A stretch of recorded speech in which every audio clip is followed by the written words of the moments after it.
I knew that I couldn't just do a collection of ghost stories. I needed to kind of make peace and figure out some stuff about what these things are. And that's when it got interesting for me. It's not just about figuring out what to write about, it's how to make it interesting.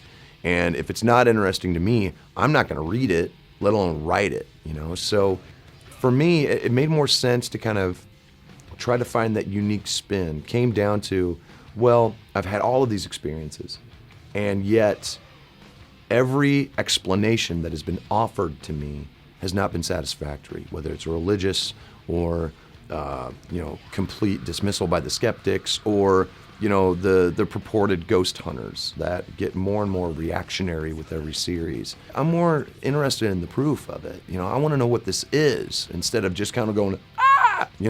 I'd rather go, oh, that's what this could be. So once I kind of figured out that's what I wanted to write it from, the rest of it just kind of fell together.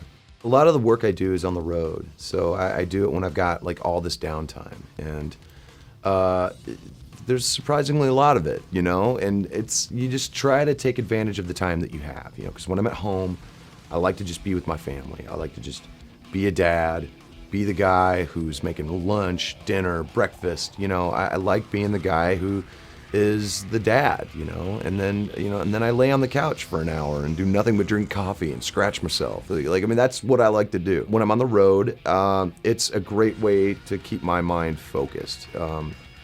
I finished the book on the road. I got the scripts for the comic books done, for House of Golden Bones done on the road. I try to do as much of that in that time as I can, so I'm not just wasting time.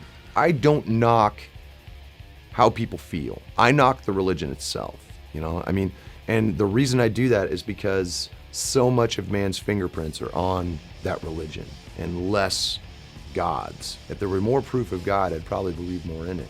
But so many people have different ways to prove God's existence that I'm just like, look, if you can't all get on the same page and you're in the same religion, there's an issue here, And it's always been way more divisive than inclusive. So that's one of the reasons why I've never subscribed to that side of things. Every time we go to Utah, the Mormons love to see me. Good for you. Tell Romney I said hi. Stone Sour's basically off. We're on hiatus right now.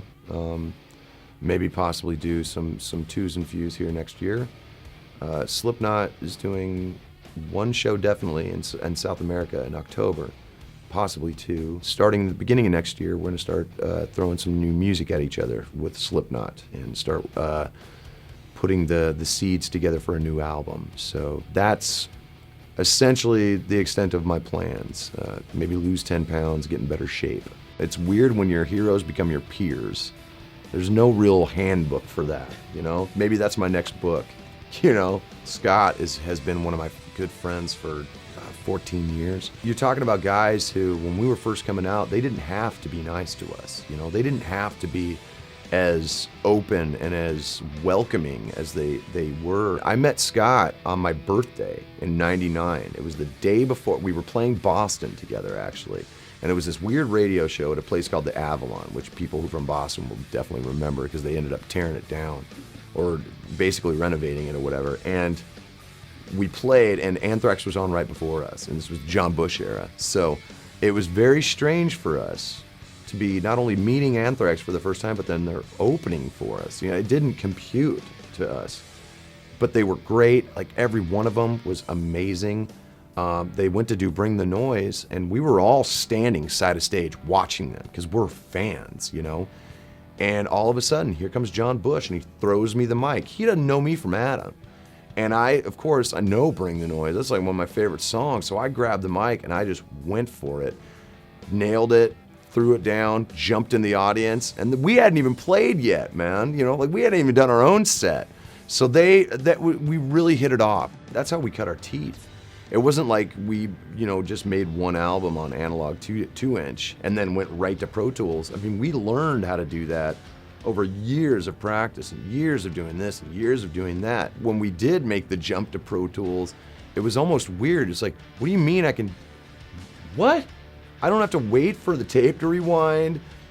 you can just get the drums like really quick. I mean, it was kind of startling for us, you know, because you're talking about a generation that had to learn how to do it, as opposed to this generation.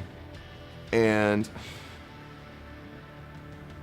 anyway, I could totally make an album on 2-inch tape.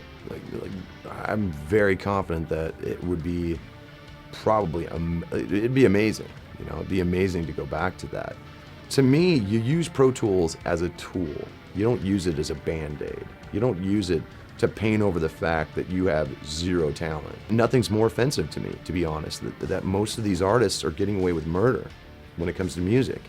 And there are a lot of bands who have spent a long time practicing that do not get their due because of these Pro Tool bags. How about that? Deal with that. I'm gonna trademark that. I'll have a Twitter account like next week, Pro Tool bags, and I'll just start naming names. I don't care anymore, all right? I'm gonna be 40 this year. You thought I was dangerous in my 20s? You have no idea.